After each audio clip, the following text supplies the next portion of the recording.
Every image is tricking you to focus on what they want you to focus on. So this is part of my course on visual and media literacy. Today we're going to talk about focus. But if you just want to watch this as a standalone, that's totally fine. But why not watch the whole course, I say? So let us start with this. This is an artwork that is of Saint Jerome. And so there's this little tiny figure right here. And I think it's even more obvious how little it is in the image with the full frame.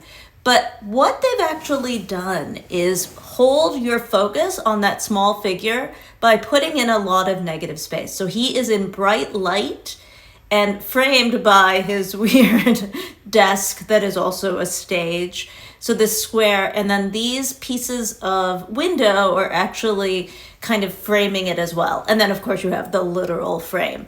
All of that is what a lot of visual language is doing. It's framing in a certain way. And they're playing with negative and positive space. So here you see the creature and the child, and they're playing against each other. This is in graphic design. And so in graphic design, it's even more clear. But they're actually doing the exact same thing that painting did. You have the brightness, this would be the red of Saint Jerome, and then the darkness of the bear. But these are playing against each other, and your eye will naturally go to the child, but also the bright of that eye. So how are we using this to understand other images? So whenever you see an image, and particularly an advertising image, assume they are trying to manipulate your focus. Now, it is neither bad nor good. I know manipulate's a word we use sort of as a negative, but you should just assume that there are tricks they are playing that are tried and true tricks.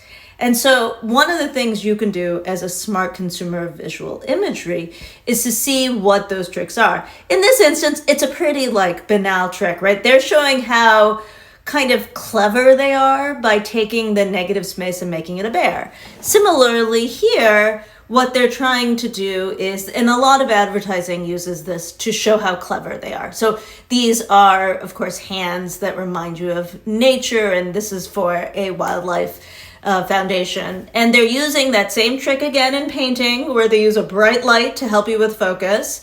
And then in a lot of instances, they make it almost idiot proof. So there's only one thing to look at, right? They didn't actually need the bright light. They just have this. But all of it together also then does something else. And this is why focus is really important. That light, along with the hand, so the hand humanizes it. It connects the person to the animal. And then the light is sort of like a spotlight on it.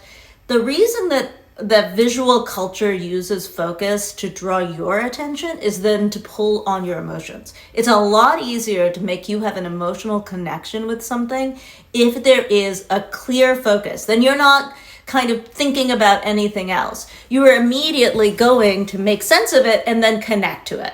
That's why so often in any kind of biopic or any kind of, story about someone, they usually have a picture of a single person. This is Bob Dylan, but they want you to basically have no distractions from the point they're trying to make.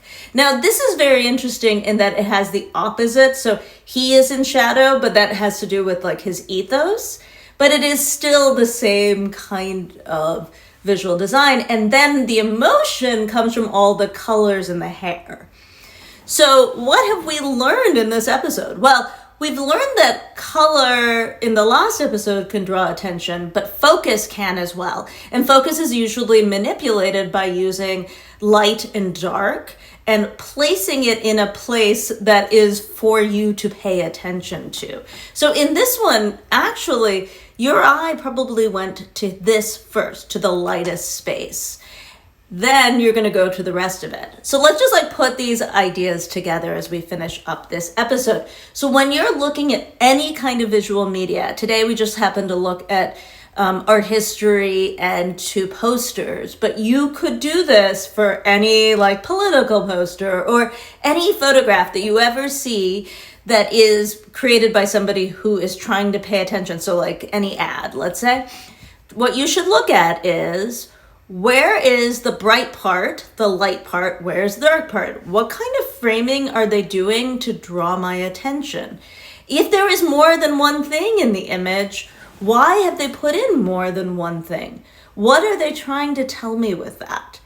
And what you will find is almost always all of that adds up to the emotional feeling they want you to have. So either an emotional connection to a character or a product or an idea. They are trying to move you. Art and visual culture is not accidental. Thank you for watching. Like, subscribe, share with friends. Have a good day.